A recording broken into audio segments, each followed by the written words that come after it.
Hello and welcome to another episode of The Losers Win Again. I am your host, Jacob Brown, and we finally got some football bets to talk about. NFL future bets you must make right now, and I mean like right now. We got passing yards over and unders. We got receiving yards overs and unders. We got rushing yards overs and unders. And there's just a handful of players that I saw on this list, and it's just really hard not to take these bets right here, right now.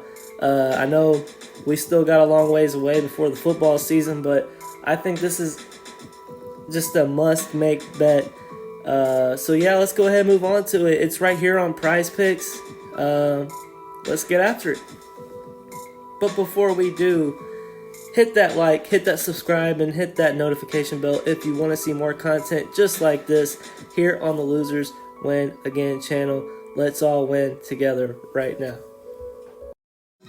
To kick things off, we got futures passing yards. Here on the list, we got Justin Herbert, Matthew Stafford, Joe Burrow, Dak Prescott, Josh Allen, Kyler Murray. And there's one more player down on the bottom. It's Trevor Lawrence. But we're just not going to mention him very much.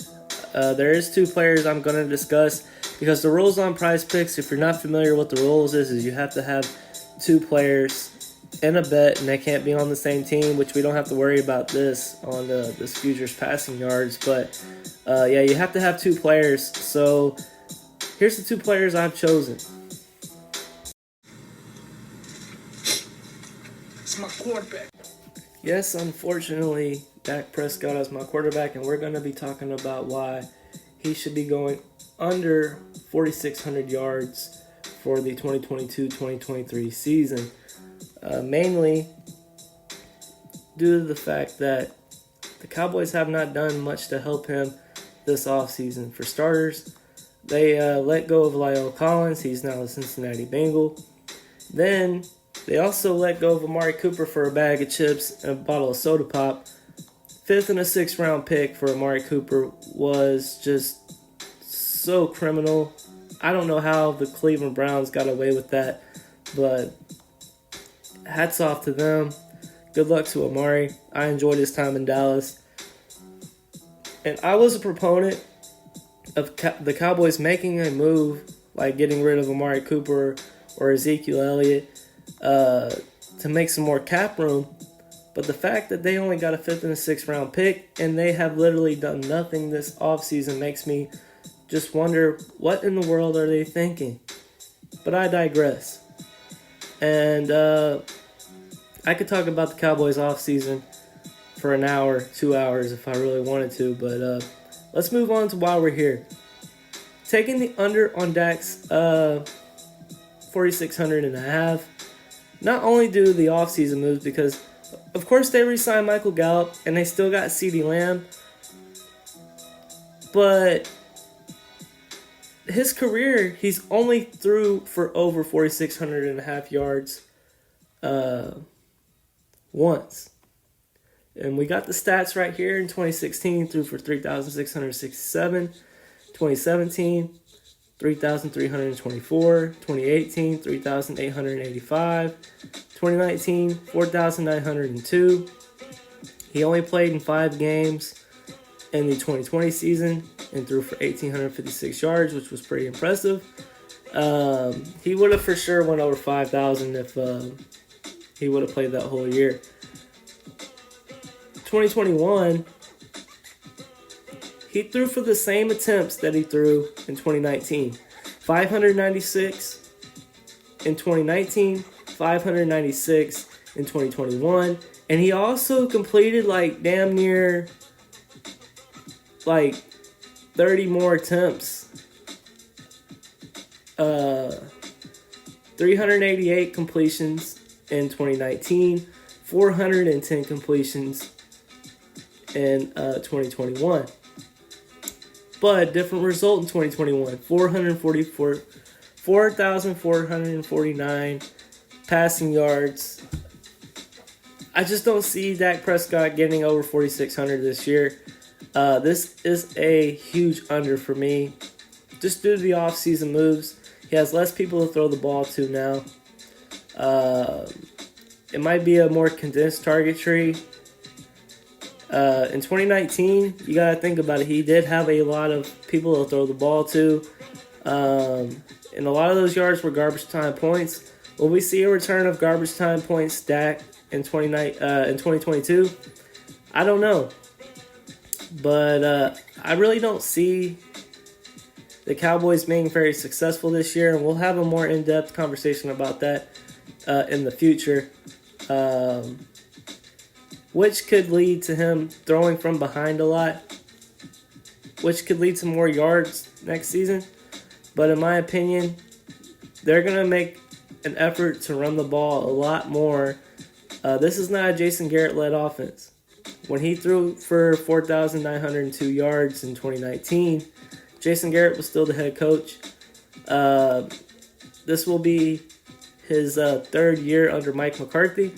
And they're going to do what they did well last year, which was run the football and throw off the play action. I do not see Dak Prescott throwing over 4,600.5 yards. Take the under. This is a bet you must make.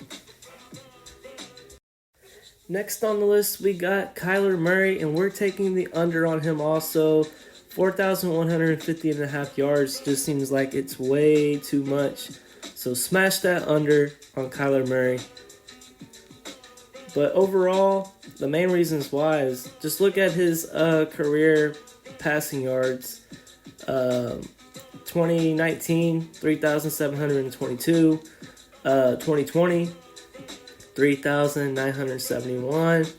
And then we get to 2021, which is really interesting because he didn't play every game last season. He only played 14. And he threw for 3,787 yards. I think he would have gotten over this for 150.5 if he would have played all 16 games last year. But let's look at what the Cardinals have done this offseason. They haven't signed anybody to help Kyler Murray in the passing game. They re-signed Zach Ertz, which was good. They re-signed Max Williams, who he's familiar with, which is great.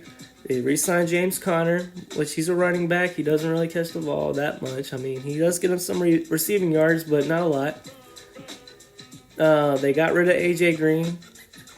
They got rid of Christian Kirk. So now all they have on their depth chart is DeAndre Hopkins, Anton Wesley, and Rondale Moore. Now, is that to say that those receivers aren't good enough to get Kyler Murray over 4,150.5? Of course not. But let's look at this from an injury perspective. Kyler Murray played 14 out of 17 games last season. The Cardinals are running Kyler Murray to the ground. I don't have the rushing yards on here, but they're running him to the ground. He starts out really strong every single year. 2020, he probably should have missed 2 or 3 games, to be honest. And in 2021, he did miss games because he ran the ball too much early on. He put up these great statistical numbers early on, and it just did not help him in the long run. I'm taking the under just due to the fact that I think he's going to miss more games next year. The injury history is starting to stack up, and that's another reason why the Cardinals don't want to give him a big extension. I know they probably eventually will, just due to the fact that he is a great, talented player, and they will pay him eventually, I believe. But I don't see him finishing all 17 games next season. So I'm taking the under 41.50.5, and I think this is a bet you must take. Now we're moving on to future rushing yards. You got Jonathan Taylor, Nick Chubb, Dalvin Cook, Antonio Gibson, Joe Mixon, Najee Harris, Derrick Henry, and Javonte Williams. These are some very interesting names on this list. Obviously, Jonathan Taylor, leading rusher in all of football last year. Nick Chubb just got Deshaun Watson. What does that mean for him? Dalvin Cook, can he finish a year healthy and get back to that stardom he had in 2020? Antonio Gibson, is he on the rise? Joe Mixon had a career year last year. Can he duplicate that again? Najee Harris, is he going to have a sophomore slump, or is he going to just continue to make bigger strides as he gets further into his tenure in the league? Derrick Henry, is he going to come back healthy enough? Is Javonte Williams the answer for Denver at running back, and is he going to be a fantasy juggernaut this upcoming 2022 season? I picked 2 players from this list, so let's go ahead and get after it. This one I was real excited about. First player I want to talk about is Najee Harris. I'm taking the over 1150.5, just due to the fact that he had a great year last year for a rookie, and I think his talent is just going to continue to go upward. I don't think there will be a sophomore slump for Najee Harris. Take the over on this bet. It's a smash bet. They're going to... Look, Mike Tomlin values to run the ball as much as possible, and I think Najee Harris is going to be on that next level. In 17 games played, he rushed for 307 times for 1,200 yards. He averaged 3.9 yards per carry, which isn't great, but it isn't bad either, especially considering the offensive line troubles they had last year. He had 7 touchdowns. He didn't fumble the ball. Honestly, Najee Harris is going to have a career year next year. I surely believe that the Steelers are going to buff up this offensive line, and Najee Harris is going to have one hell of a year. Smash that over 1150.5 and move on to the next one. Next on the list, we got Dalvin Cook, and I'm taking the under on the 1,350.5 rushing yards, just due to the fact that he hasn't been able to finish one whole season ever. Not one. And after his career year in 2020, I think the Vikings have ran him to the ground. I think we've seen his full potential in 2020, and I don't think he's going to be able to duplicate that. I look at this a lot like I looked at Dak Prescott a little while ago. He's not getting enough attempts. That's just due to missing games. And until he can stay healthy, I'm not taking any kind of overs on Dalvin Cook. I'm not drafting him as a top 5 running back either. There's a lot more guys that are a lot more durable and more reliable than Dalvin Cook. And you're basically renting him for 10 to 14 games a year, if you're lucky. And I just don't see him hitting 1,500 yards again or anywhere near it. I think he's always going to be in that 1,100 yard range. That's why I'm taking the under on Dalvin Cook. Smash bet. Go ahead and hit it. Now we're moving on to futures receiving yards. You got Cooper Kupp on the list. Can he smash that over like he did last year, leading the league in receiving yards? Can Justin Jefferson continue the rate he has with Kirk Cousins at quarterback this year? Can Deebo Samuel be that top wide receiver we've known to love with Trey Lance supposedly starting at quarterback? Can Tyree Kill? Hold up. I just want to mention one thing. PrizePicks hasn't even accounted for Tyree Kill going to Miami yet. If you go on the PrizePicks app right now and you go to NFL Future Bets and you go to receiving yards, you'll see Tyree Kill and it will say Kansas City Chiefs still. They're accounting for Patrick Mahomes to throw to Tyree Kill right now. And I believe we'll be talking about him very quickly here. Davonte Adams is on the list, 1,300.5. That seems about right. With Derek Carr throwing him the ball, Jamar Chase. I don't know. That's one. The wide receivers was the hardest one for me to evaluate.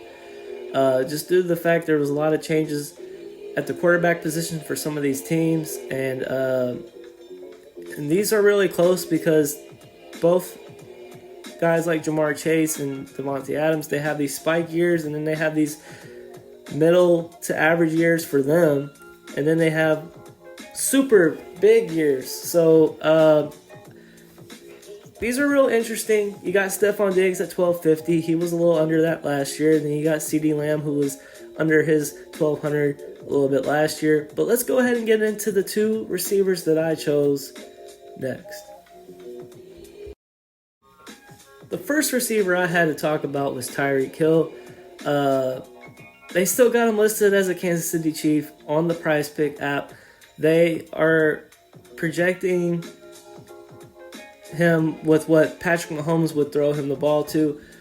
And interestingly enough, even with Tua throwing him the football, I'm taking the over on Tyree Kill's receiving yards of 1,100.5. Just due to the fact this guy produces. And I really, honestly, don't think it matters who's throwing him the ball. He's going to produce. He's going to make Tua look great. Let's just put it that way. But yeah, I'm taking the over on this. I've looked at his history. He hasn't missed very many games. He missed some in 2019. Hey, guys miss games. It's understandable. But, 2020, he missed one game. He didn't miss any games last year when he probably should have. I know his target share is going to go down just a bit because I know Tua's not going to throw the ball as much as Patrick Mahomes does. But I think these throws are going to be more accurate. And with the new head coach in Miami, gosh, I can't remember his name off the top of my head. I know he was the offensive coordinator for the 49ers last year. He's going to be implementing a Kyle Shanahan type offense. And with that Kyle Shanahan type offense, I think Tyree Kill is going to accelerate to the highest level he's ever been. And this is the year to do it for him. I think this will be his career year in receiving yards. Because what did we notice about Deebo Samuel last year? His yards after a carry were tremendous with this coach calling the plays. I think it's going to be the same for Tyree Kill. He's the fastest receiver in football. And he's going to have tremendous yards after carries. The yak, we like to call it in fantasy football. And I can't wait to see what Tyree Kill does with Miami. I'm smashing the over. I suggest y'all do the same. And let's move on to the next one. Now we're moving on to CeeDeelamb, and I'm smashing that over 1,200.5 receiving yards. Just due to the fact that Amari Cooper's not there anymore, this makes CeeDeelamb the sole number one receiver. Looking at the numbers here, in 2020, his rookie year, he had 16 games played, 74 receptions, 111 targets, 935 yards. He averaged 12.6 yards per catch. He had 5 touchdowns to add on to that. And then in 2021, I was expecting a lot more from him in 2021, but he missed one game, 16 games played, 79 receptions, 120 targets, and then 1,102 receiving yards on 13.9 yards per catch. 6 touchdowns. Very impressive numbers, but it's not over 1,200. He did not get over 1,200 yards last year. But like I said, I really do think with Amari Cooper being traded basically for a bag of chips and a bottle of soda pop for a 5th and a 6th, which I just can't get over. those yards got to go somewhere. And there's no more Amari. All you got is CeeDeelamb, Michael Gallup, and James Washington, who they signed in free agency. I think CeeDeelamb is going to exceed this by a wide margin. I think he's going to be in the 1,300 to 1,400 yard range. So I'm smashing the over. There's just so much opportunity for him to succeed now with no clear-cut number one receiver. Because honestly, Amari was 1A, CD was 1B. Now CD is standing alone in that number one wide receiver category. As long as he stays healthy, I project for him to have a tremendous 2022. So smash that over, and we'll win some money together. That's it for us here at the Losers Win Again channel. Don't forget to smash that 4,600.5 under for Dak Prescott. Don't forget to smash that under 4,150.5 for Kyler Murray. Don't forget to smash that over for Najee Harris at 1,150.5. Don't forget to take that under on Dalvin Cook at 1,350.5. And don't forget to smash that over for Tyree Kill's 1,100.5. And don't forget to smash that over for CeeDeelamb at 1,200.5. I'm Jacob Brown here at the Losers Win Again. Hit that like, hit that subscribe, and hit that notification bell if you like this content. And we'll be pushing out some more NFL futures in the upcoming days. Also, subscribe to my Instagram, my TikTok, and my Patreon if you like this content and you want to get more in depth with it. But yeah, that's it for me, and we'll see you next time with a video just like this one. And thanks for watching.